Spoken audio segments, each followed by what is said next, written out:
జమ్మూ కాశ్మీర్లో ఎదురు కాల్పులు, భద్రతా దళాలు ఉగ్రవాదుల మధ్య భీకర పోరు.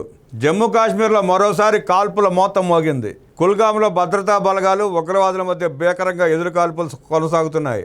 జమ్మూ కాశ్మీర్లో మరోసారి కాల్పుల మోత మోగింది. కుల్గాంలో భద్రతా బలగాలు ఉగ్రవాదుల మధ్య భీకరంగా ఎదురు కాల్పులు కొనసాగుతున్నాయి.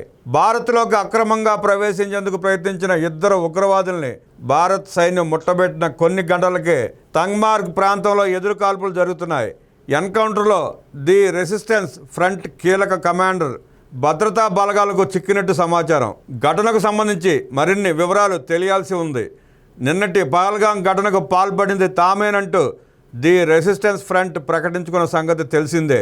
మరోవైపు బుధవారం తెల్లవారుజామున ఇద్దరు ఉగ్రవాదులు భారత్లోకి చొరబడేందుకు యత్నిస్తుండగా వారిని సైన్యం కాల్చి చంపింది.